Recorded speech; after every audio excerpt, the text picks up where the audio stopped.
You're listening to Civic Media. You can tune into any of our live shows on any radio station across the state with the Civic Media app. Find us in your phone's app store and listen anytime, anywhere. This is your WISS Daily News Roundup for Oshkosh Air Support, 98.3 FM and 1100 AM.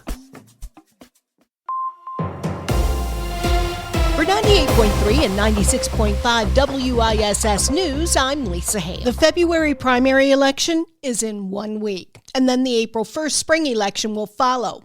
Everyone will be able to vote in the primary for State Superintendent of Public Instruction, where incumbent Jill Underly faces challenges from Jeff Wright and Brittany Kinzer. Many other local primaries will decide who will be on the April 1st spring ballot. See our stories at WISS for a look at the Appleton and the Oshkosh races. One issue that has plagued Green Bay mayors for years is the large coal piles on the waterfront. Green Bay Mayor Eric Genrich says that he's still working with the county and other entities to facilitate moving those piles out of what could be prime commercial real estate. We have not thrown in the towel yet. We're still, working with C. Rice in conversation with Troy and some other folks at the county to see if we can't still get this deal done. The stars have gotten as close to aligning as we've ever seen with Pulliam being vacated and all of that. So and $15 million being appropriated from the state to make this happen, we just have got to get it done. As a matter of fact, there's a memorandum of understanding in front of the Green Bay Redevelopment Authority today. It calls for C. Rice to operate at the Pulliam site. The coal piles would be moved as desired by the city and the county, and the Mason Street site would be redeveloped. Genrich was a guest on Civic Media's Lean Local with Jim Schmidt. Find it at civicmedia.us.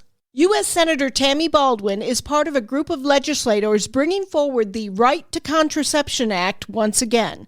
The legislation would create a statutory right to obtain and use contraceptives and would ensure that healthcare providers have a right to provide contraceptives, contraception, and share information with patients. Similar legislation was introduced in July of 2022, June 2023, and June of 2024, blocked each time by the Republicans in the U.S. Senate. Support for Governor Tony Evers' first statewide Office of Violence Prevention is gaining momentum outside of the state capitol, as some safety experts and advocates hope it'll save lives. Savannah Tomei Olson has the story. Reggie Moore heads community safety at the Medical College of Wisconsin. He formerly led Milwaukee's violence prevention office during a critical period after a 70% increase in homicides in 2015.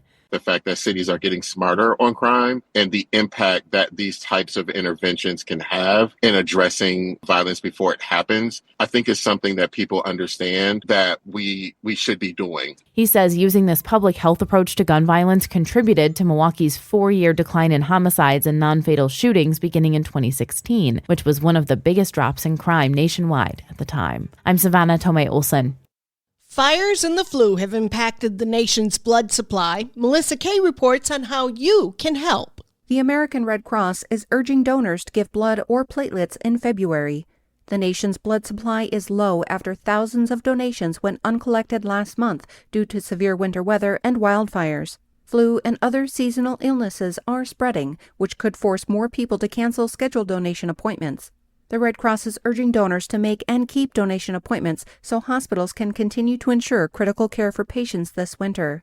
You can visit redcrossblood.org to schedule your appointment or call 1-800-RED-CROSS. The place for the nation's pastime might look a little different this year. Stuart J. Waddles has more about the stadium upgrades at AmFam Field. Food trucks and facial recognition are coming to the ballpark. American Family Field will look a little different for 2025 with several plans revealed. The Alley Food Truck Park will go in on the left field loge level. The Home Plate Team Store will have a new customization corner for personalized jerseys. And sure to be a conversation piece, the introduction of the MLB Go Ahead Entry Program. That's a facial authentication system with express lanes aimed at streamlining entry. Seating will be reduced, with the terrace level having 1,600 fewer seats. That was changed due to the Brewers expanding their office area. A former professional football player with the Green Bay Blizzard, the only player for that team to have his jersey retired, and new head coach at Southwest High School in Green Bay. B.J. Hill is a modern-day history maker and featured athlete for Black History Month. While training young athletes, inspiring their performance, and racking up the wins may be the main part of his job description, Hill says setting a culture for the students at Southwest High is his first priority. To me, setting the culture, the first thing is getting to know the students, right? And so I don't want to come in and just be a dictator. I want to understand what each student and what each player is dealing with in their personal life. And then I can empathize with them in terms of what they're going through.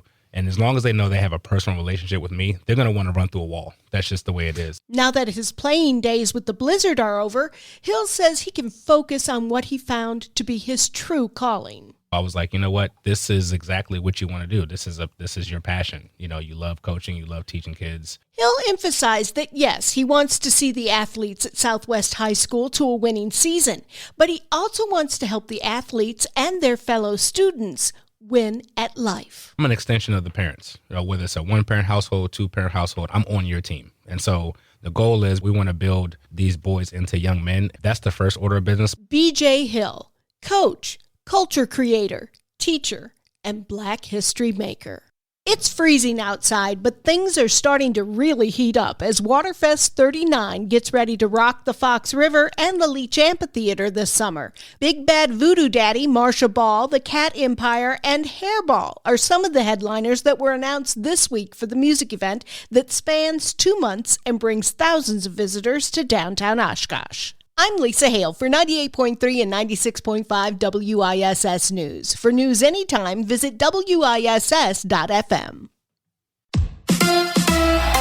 The Bucks bow to Golden State. Hi, I'm Mike Clemens with sports. The Bucks losing at home to the Golden State Warriors, 125-111. Stephon Curry led Golden State with 38 points, the most he's had all season. Jimmy Butler had 20 and 9 rebounds in his second game for the Warriors since being traded from the Heat. Damian Lillard also had 38 points in the loss. I thought we didn't execute well enough out of that, the screening, slipping, getting the guys involved that we wanted to get involved. We didn't do it consistent enough, and then, it was still a close game.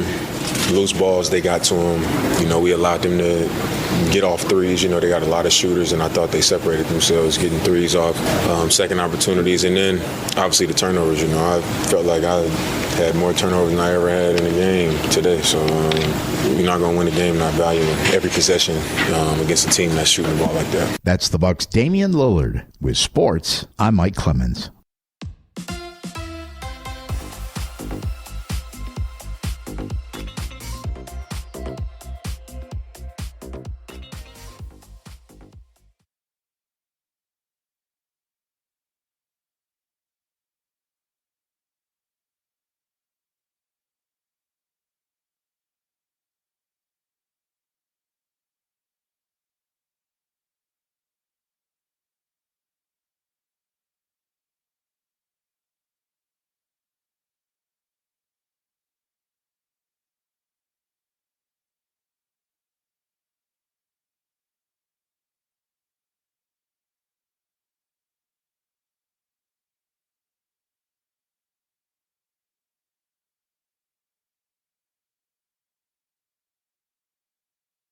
To no one's surprise, SNL's 50th anniversary episode is shaping up to be a star-studded event. Deadline reports that past cast members appearing will include Adam Sandler, Jane Curtin, Molly Shannon, Will Ferrell, Eddie Murphy, Lorraine Newman, and Kate McKinnon. The show will air Sunday, February 16th on NBC and Peacock. Hollywood was well represented at Sunday night's Big Spanking, also known as the Super Bowl. It's a good thing there were other things to look at aside from the game, which was a blowout from the get-go. The actual game started off with actors John Hamm and Bradley Cooper introducing their favorite teams and getting the crowd riled up. Throughout the course of the day, viewers saw Kevin Costner, Miles Teller, Serena Williams, and of course, Taylor Swift, who got booed. Looks like her 15 minutes are finally... Just kidding. Popular opinion says it was lopsided numbers that favored Eagles fans that were responsible for the boos, or the Trump family. Mostly sunny today. We'll get to around 12 for a high this afternoon. The wind northwest at 5, and it's fairly light, but it's enough to keep that wind chill around 0 most of the day. Tonight, 2 above. Tomorrow, cloudy with some light snow. We may get an inch or two through tomorrow night. I'm meteorologist Sean Cable. Outside now, it's 4 above. That's your WISS Daily News Roundup from Civic Media. Subscribe to this podcast on Spotify, Apple, or wherever you find your podcasts. Find more news at WISS.FM.